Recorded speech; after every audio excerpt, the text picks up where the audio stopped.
আল্লাহ আমার রব, এই রবি আমার সব। দামে দামে তুন মনে তারি অনুভব। তোমার দুনিয়াতে আমি যেদিকে তাকাই, অথই নিয়ামতে ডুবে আছি সবাই। পাক পাখালির গানে শুনি তসবি কলরব, তসবি কলরব। আল্লাহ আমার রব, এই রবি আমার সব। আসসালামু আলাইকুম প্রিয় দর্শক, আপনারা যারা দেশে আছেন প্রবাসে, সবাইকে অনেক অনেক প্রীতি ও শুভেচ্ছা। শুরু হলো আপনাদের প্রশ্ন নিয়ে আপনাদের এই প্রিয় অনুষ্ঠান আপনার জিজ্ঞাসা। আপনাদের সাথে আছি আমি জয়নুল আবেদিন আজাদ। আজকেও আপনাদের প্রশ্নের জিজ্ঞাসার জবাব দিচ্ছেন বিশিষ্ট আলেম ডক্টর মোহাম্মদ সাইফুল্লাহ। আসসালামু আলাইকুম ওয়া রাহমাতুল্লাহি ওয়া বারাকাতুহু।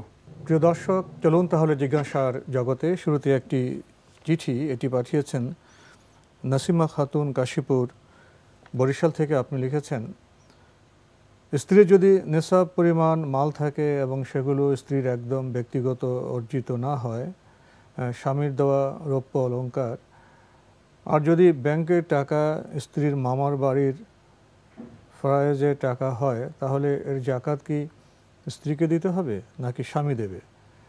কারণ স্ত্রী একজন গৃহিণী এবং স্বামী ব্যবসায়ী। কোরআন হাদিসের আলোকে জানাবেন। স্বামীকে দিতে বলায় তিনি আমাকে দিতে বলেছেন এবং একথা বলেছেন প্রয়োজন হলে অলংকার বিক্রি করে দিতে। উল্লেখ্য, স্বর্ণ 3.5 ভরি এবং টাকার পরিমাণ 22,000 টাকা। এবং প্রশ্ন করেছেন যে স্ত্রী যদি নেশাব পরিমাণ সম্পদের মালিক হয়, তাহলে সেই জাকাত স্ত্রীকে দিতে হবে না স্বামীকে দিতে হবে? খুব সহজ কথা যদি বলতে হয় ব্যাপারটি, সেটা হচ্ছে এই জাকাত কিন্তু শুধু সম্পদের উপরেই জাকাত ওয়াজিব হয়, জাকাত কোনো ব্যক্তির উপর ওয়াজিব হয় না।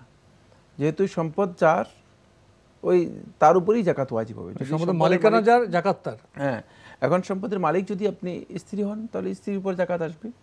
আর সম্পদের মালিক যদি স্বামী হন, স্বামীর উপর জাকাত আসবে। এটা হলো ইসলামের বিধান।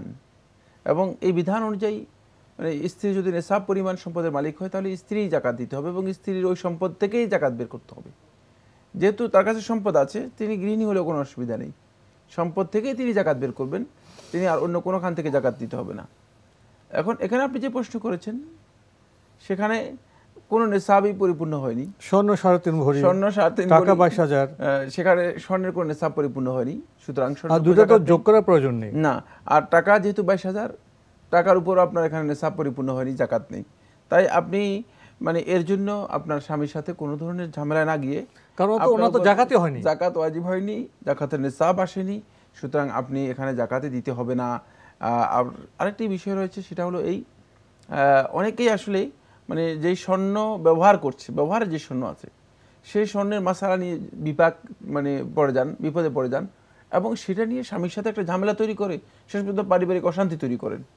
অথচ খুবই সহজ মাসালা, সেটা হলো এই স্বর্ণ ব্যবহৃত স্বর্ণের ব্যাপারে বিশুদ্ধ বক্তব্য হচ্ছে এর উপর জাকাত নেই। কারণ জাকাত কোত্থেকে দিবেন আপনি জাকাত দিতে হলে তো ওই স্বর্ণ আর ব্যবহার করতে পারবেন না, সেটা অলংকার থাকবে না, অলংকার ভাঙতে হবে, অলংকার ভাঙতে হবে, বিক্রি করে দিতে হবে।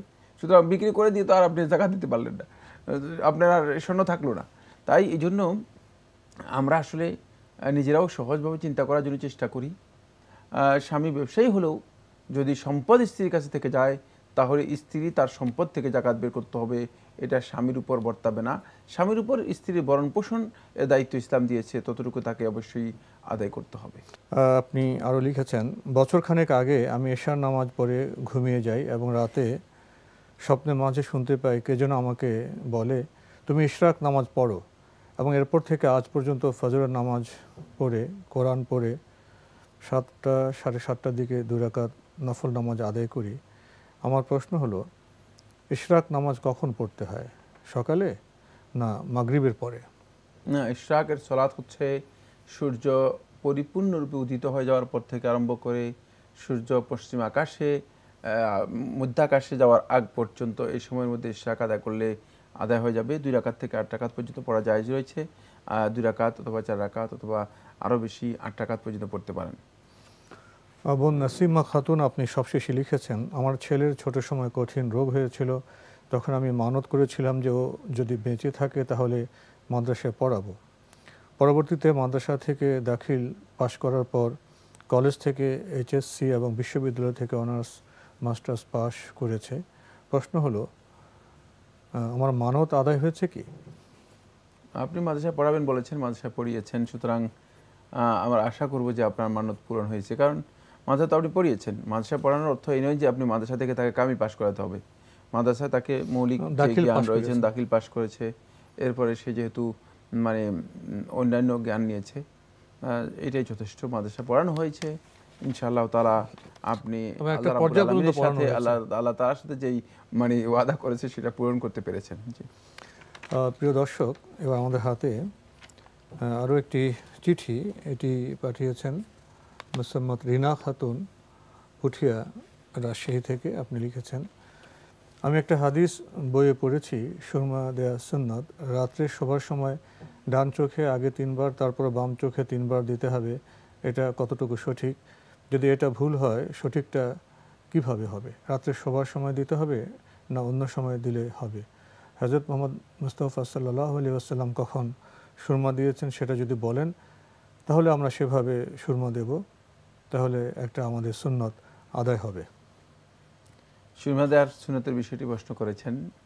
হ্যাঁ, রাসূলুল্লাহ সাল্লাল্লাহু আলাইহি ওয়াসাল্লাম দিয়েছেন, মর্মে সাব্যস্ত হয়েছে। বাকি এই বিষয়টি সুন্নত কিনা সেটি আলেমদের মধ্যে মানে দ্বিমত রয়েছে। অধিকাংশ মুহাক্কিক উলামায়ে কেরাম বলেছে এটি সুন্নাহ নয়, এটি হচ্ছে আদাতের মধ্যে অন্তর্ভুক্ত।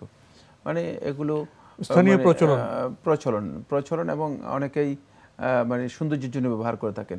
এটা ইবাদতের সুন্নত, ইবাদতের সাথে সম্পৃক্ত বিষয় না। কারণ চোখের মধ্যে মানে এই যে ভ্রুতে এটাকে কেউ সুরমা লাগানো, জাস্ট মানে একটু চাকচিক্য তৈরি হয়, সুন্দর দেখা যায়, এই জন্য হতে পারে। আবার কেউ কেউ বলেছেন এর মধ্যে উপকারিতাও আছে। উপকারিতার বিষয়টি নিয়ে অবশ্য শেখুল ইসলাম ইবনুল কাইয়্যিম রাহমাতুল্লাহ অনেক কথা উল্লেখ করেছেন, সেটি আমি আলোচনা করতে চাচ্ছি না। মুদ্রা কথা যেটা, সেটা হচ্ছে নবী সাল্লাল্লাহু আলাইহি ওয়াসাল্লাম দিয়েছেন, কিন্তু নবী সাল্লাল্লাহু আলাইহি ওয়াসাল্লাম এর জন্য কোনো নির্ধারিত সময় নির্ধারণ করে যাননি। এখানে যে সমস্ত বর্ণনাগুলো উল্লেখ করা হয় থাকে সেগুলো নিয়ে যথেষ্ট বিতর্ক রয়েছে, আলেমদের মাঝে বিতর্ক রয়েছে। আপনি নবী সাল্লাল্লাহু আলাইহি ওয়াসাল্লাম দিয়েছেন, এই অনুসরণ করে যদি আপনি দেন তাহলে আপনি সওয়াবটুকু পাবেন, কোনো সন্দেহ নেই। বাকি এটি সুন্নাহ মানে এইভাবে মানে বলা বা শরীয়তের বিধান হিসেবে এটাকে সাব্যস্ত করা, যেহেতু নবী সাল্লাল্লাহু আলাইহি ওয়াসাল্লাম এভাবে সাব্যস্ত করেননি অথবা ইবাদত হিসেবে এই কাজটি করেননি, বরং আদাতের মতো একটি বিষয়, তাই এটাকে আদাতের মধ্যে রাখাটাই হচ্ছে উত্তম। আপনি আরও লিখেছেন, আমার বাচ্চার নাম সৈয়দুল মুরসালিন উমর। আমার মনে হচ্ছে সৈয়দুল মুরসালিন মানে নবীদের সর্দার, তাহলে আমার বাচ্চা তো নবীদের সর্দার না, তাহলে কি এই নাম রাখা যাবে? যদি সৈয়দুল মুরসালিন নাম রাখা না যায়, তাহলে শুধু ওমর রাখতে চাচ্ছি। ওমর রাখলে প্রথমে মোহাম্মদ দিতে হবে না শুধু ওমর দিতে হবে? সৈয়দুল মুরসালিন ওমর নামটা ঠিক আছে কিনা জানালে উপকৃত হব। নাম রেখেছেন, তারপর নামের অর্থ সম্পর্কে আপনি নিজেও জেনেছেন যে অর্থ ভুল আছে, এরপর আর প্রশ্ন করছেন কেন? দরকার নেই। সৈয়দুল মুরসালিন এটা নবী সাল্লাল্লাহু আলাইহি ইসলামের লকব, শুধুমাত্র নবী সাল্লাল্লাহু আলাইহি ইসলামের জন্য প্রযোজ্য। সুতরাং এই নামে কোনো ব্যক্তি তার নামকরণ করা হারাম, জায়েজ নেই। নবী সাল্লাল্লাহু আলাইহি ইসলামের বিশেষ লকব এটি, তাই আপনি এই নামটা রেখেছেন, ভুল নাম রেখেছেন। আবার সৈয়দুল মুরসালিন ওমর সাথে যোগ করেছিল ওমর, এটাও শুদ্ধ নয়। শুধু ওমর নাম রাখতে পারেন। ওমর নাম রাখলে এর আগে মোহাম্মদ নাম রাখতে হবে, এটা দরকার নেই। যদি কেউ মোহাম্মদ ওমর মনে করেন রাখতে পারেন। এটাকে মোরাক্কাব বলা হয়, যৌগিক, মানে 2 শব্দ দিয়ে নামটা হলো। মোহাম্মদ ওমর রাখতে পারেন, মোহাম্মদ ওমর রাখতে পারেন। বাকি শুধু ওমর মোহাম্মদ, শুধু ওমর রাখলেই যথেষ্ট, শুধু ওমর রাখলেই যথেষ্ট। আপনি আরও লিখেছেন, আমি সন্ধ্যার নামাজ পড়ে বাকারার শেষ 2 আয়াত সূরা মুলক, সূরা সাজদা পড়ি, 1 রুকু কোরআন অর্থ সহ পড়ি। দিনে রাত্রির মধ্যে যখন তখন সূরা কাহাফের প্রথম 10 আয়াত পাঠ করি। এটা কি সঠিক হয়? হযরত মুহাম্মদ সাল্লাল্লাহু আলাইহি ওয়াসাল্লাম রাত্রে শোবার সময় বাকারার শেষ 2 আয়াত সূরা মুলক, সূরা সাজদা না পড়ে ঘুমাতেন না। আমি যদি সন্ধ্যার নামাজ পড়ে এগুলো সূরা পড়ি, তাহলে কি শোবার সময় পড়া হবে? সন্ধ্যার সময় পড়লে হবে না শোবার সময়ই পড়তে হবে জানাবেন? পড়তে পারেন, আপনি যেভাবে পড়ছেন এভাবে পড়তে পারেন, কোনো অসুবিধা নেই, শোয়ার আগে পড়লেই হলো। জি। আপনি আরও লিখেছেন, স্বামীকে আমি ঘুষ খেতে নিষেধ করি, স্বামী বলে যে ঘুষ না খেলে আমি চলতে পারবো না। আমি তাকে বলেছি অল্প একটু খাবো, আমাকে পোশাক শুধু 2টা দিও, তবু আমার স্বামী ঘুষ খান। তাহলে তো আমাদের রুজি হারাম হচ্ছে। আমি যদি আমার প্রয়োজনীয় জিনিস অল্প একটু কিনে তার থেকে যদি অভাবগ্রস্তকে দেই, তাহলে কি আমার সওয়াব হবে? আমি তো নিষেধ করেছি, তারপরে যদি আমার স্বামী ঘুষ খায় তাহলে কি আমারও হারাম খাওয়া হবে? আর আমি যদি দান করি তাহলে কি আল্লাহ আমার দান কবুল করবেন না?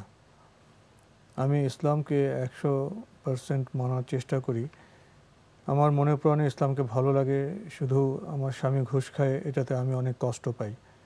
আমার শুধু মনের মধ্যে হয় স্বামীকে নিষেধ করার পর যদি স্বামী ঘুষ খায় তাহলে আমার পাপ হবে কি?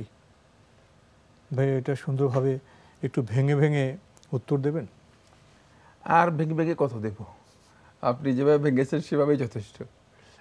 তাকে আপনি উপদেশ দিয়েছেন, বুঝিয়েছেন, সুদের মানে শুধু ইসলামে হারাম সেটাও বলেছেন, এরপরে তিনি সুদ খাচ্ছেন। তা আপনি তো কম বুঝাননি, তারপরেও বুঝান যে এর মধ্যে কোনো বরকত নেই, এর মধ্যে দুনিয়া আখেরাতের কোনো কল্যাণ নেই, বরং দুনিয়ার ক্ষতি রয়েছে এবং আখেরাতের বড় মানে ক্ষতি রয়েছে। যেহেতু আমার নবী সাল্লাল্লাহু আলাইহি ওয়াসাল্লাম হাদিসের মধ্যে স্পষ্ট করে বলে দিয়েছেন, লানত দিয়েছেন, অভিশাপ দিয়েছেন, এটি একটি অভিশপ্ত কর্ম। এই বিষয়গুলো তাকে বোঝান। কিন্তু যেহেতু আপনি ঘুষ খাচ্ছেন না, এই কাজের সাথে আপনার কোনো সম্পৃক্ততা নেই, বরং আপনি এই কাজের জন্য বাধা দিচ্ছেন, তাই আপনার এখানে কোনো গুনাহ হওয়ার সুযোগ নেই। আল্লাহ রাব্বুল আলামিন তো আল্লাহর বান্দাদের উপর সামান্যতম জুলুম করেন না। আল্লাহ সুবহানাহু ওয়া তাআলা বান্দাদের উপর জুলুম করেন না বলেই বান্দার যে অপরাধ নয় সে অপরাধ আরেকজনের অপরাধে সে বান্দাকে ধরবেন না।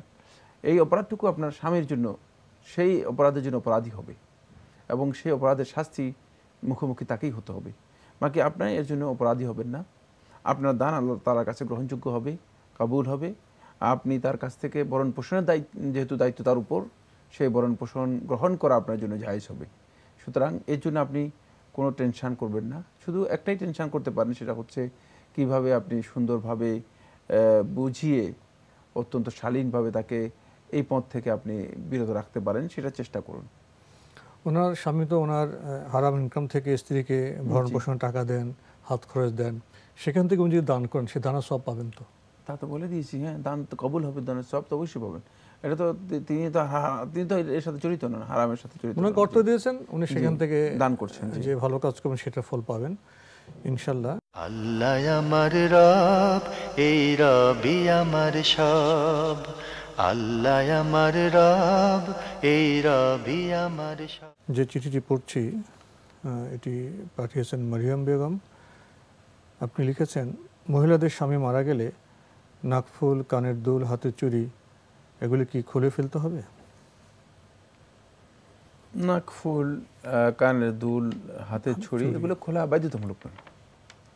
সাজসজ্জা করতে নিষেধ করা হয়েছে।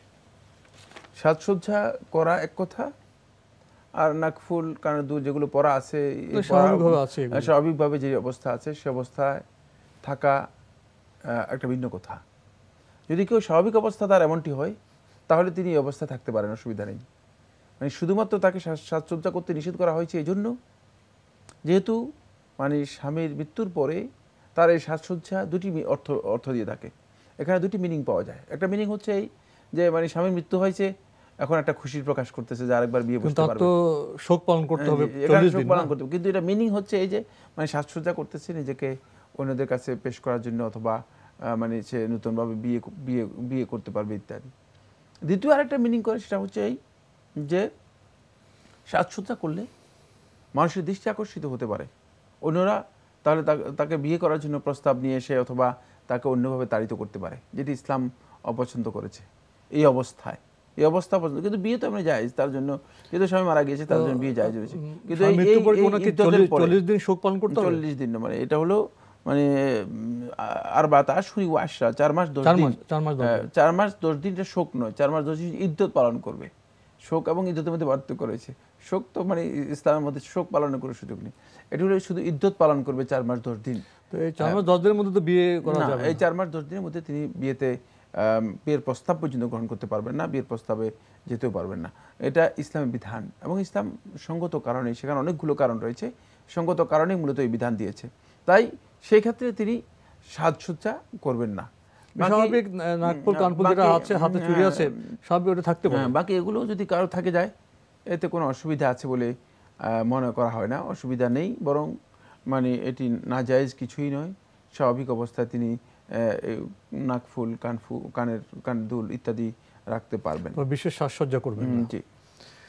দর্শক, এবার আমাদের হাতে একটি ইমেল, এটি পাঠিয়েছেন আমিনুল ইসলাম, কামরাঙ্গীরচর, ঢাকা থেকে। আপনি লিখেছেন, আমি একজন পাইকারি চাল ব্যবসায়ী, তাকে চাল ব্যবসা করার জন্য আমি কিছু মূলধন দেই এবং এই মর্মে লিখিত চুক্তিবদ্ধ হয়ে যে প্রতি মাসে আমাকে এত টাকা লাভ দিতে হবে, আর লাভ লোকসান যাই হোক তার, আর আমার মূলধন বরাবর ঠিক থাকবে, কম করা যাবে না। প্রশ্ন হলো, এই পদ্ধতিতে লাভ নেওয়া যাবে? কোরআন হাদিস মোতাবেক জানাবেন।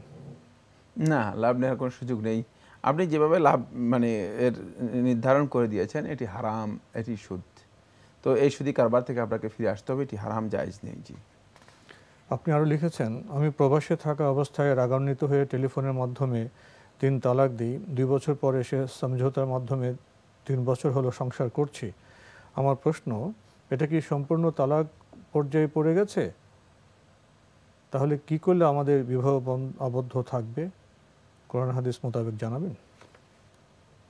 3 বছর আগে টেলিফোনে রাগ হয়ে তালাক দিয়েছেন, আর 2 বছর পরে এসে সংসার করে আবার 2 বছর পরে প্রশ্ন করেছেন, এটার কারণটা কি? প্রবাসে থাকা অবস্থায় একদিন রাগ হয়ে টেলিফোনে তালাক দিয়েছেন, টেলিফোনের মাধ্যমে 3 তালাক দিয়েছেন। তো এই ঘটনার পরে 2 বছর পরে উনি দেশে এসেছেন, তখন সমঝোতার মাধ্যমে আবার সংসার করছেন। এই সংসারের 3 বছরের ঘটনা, ঠিক সমঝোতার পরে 3 বছর হয়েছে। তো রাগে যদি কিসের সমঝোতা হয়েছে? ওই রাগে যে একবার তালাক দিয়েছে, ওই রাগে সমঝোতা হয়েছে আর কি। উনি তালাকটা একবার দিয়েছেন, তারপর তো এসে ইচ্ছে করতো সংসার তো করতেই পারেন এক তালাকের না, কিন্তু কিভাবে করেছেন? আদৌ কোনো আলেমকে জিজ্ঞেস করেছেন না আন্দাজের উপর করেছেন? এই জন্য আসলে আমাদের সতর্কতা অবলম্বন করা দরকার। মানে আপনার এই সমঝোতা কিসের ভিত্তিতে হয়েছে সেটা আপনি উল্লেখ করেননি, এবং তালাকের বিষয়ে মানে তালাকের পরে কতদিন পর্যন্ত সময় অতিক্রম করেছে সেটাও খুব স্পষ্ট উল্লেখ করেননি। দর্শক, এবার আমাদের হাতে একটি ইমেল, এটি পাঠিয়েছেন মোহাম্মদ ইব্রাহিম হাসান। লিখেছেন, যদি ফরজ নামাজের জামাতে ইমাম বা একাকী মুসল্লি 3য় বা 4র্থ রাকাতে সূরা ফাতিহার পরে ভুলে বিসমিল্লাহ বা অন্য সূরা পড়ে ফেলেন, তাহলে কি সিজদায়ে সাহু দিতে হবে? না, এর জন্য সিজদায়ে সাহু দিতে হবে না। বিসমিল্লাহ অথবা অন্য কোনো সূরা যদি কেউ ভুলে পড়ে ফেলেন, তাহলে তার উপর সিজদায়ে সাহু আসবে না।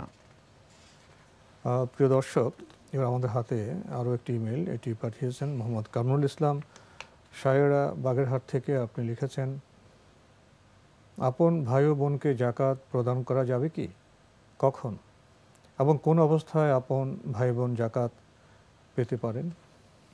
আপন ভাই এবং বোনদেরকে যাকাত দেওয়া জায়েজ রয়েছে যদি তারা অভাবী হয়, নিসাব পরিমাণ তাদের কাছে যদি সম্পদ না থাকে, অথবা নিঃস্ব হয়, অথবা মানবেতর কোনো অবস্থা তাদের তৈরি হয়, এই অবস্থায় তাদেরকে যাকাত দেওয়া জায়েজ রয়েছে। 4টি অবস্থা আমরা বলেছি, মানে প্রত্যেকটি অবস্থায় তাদেরকে যাকাত দেওয়া জায়েজ রয়েছে। তো আজকে আমাদের এখানে শেষ করতে হচ্ছে। আপনাকে অনেক ধন্যবাদ। আপনাকে অশেষ ধন্যবাদ। প্রিয় দর্শক, শেষের যে প্রশ্ন আমরা জানলাম যে ইসলামে যাকাতের বিধান আছে, অর্থনৈতিক বিধান আছে, এবং সমাজে যারা দরিদ্র আছেন আত্মীয় স্বজনদের মধ্যে, তাদের জন্য আমাদের দায়িত্ব পালন করার আছে। আমাদের সমাজে হত দরিদ্রের যে সংখ্যা, তা দেখে মনে হয়, প্রশ্ন জাগে, আমরা কি আমাদের স্বজনদের প্রতি, আত্মস্বজনদের প্রতি দায়িত্ব পালন করছি? করলে এমন অবস্থা কেন? আসুন এসব বিষয়ে আমরা আরও সচেতন হই। চিঠি লিখুন, প্রশ্ন পাঠান আমাদের ঠিকানায়। পরিচালক আপনার জিজ্ঞাসা, এনটিভি, বিএসসি ভবন, 7ম তলা, 102 কাজী নজরুল ইসলাম এভিনিউ, কারওয়ান বাজার, ঢাকা 1215। আপনারা ইমেলও করতে পারেন। আমাদের ইমেল অ্যাড্রেস আপনার জিজ্ঞাসা @ntvbd.com। প্রিয় দর্শক, আপনারা আমাদের অনুষ্ঠান এনটিভি অনলাইনেও দেখতে পারবেন। ভিজিট করুন www.ntvbd.com। দর্শক, আপনারা সবাই নিরাপদে থাকুন শান্তিতে। আসসালামু আলাইকুম। আল্লাহ আমার রব, এই রবি আমার সব, দামে দামে তন মনে তারি অনুভব। তোমার দুনিয়াতে আমি যেদিকে তাকাই, অথই নিয়ামতে ডুবে আছি সবাই।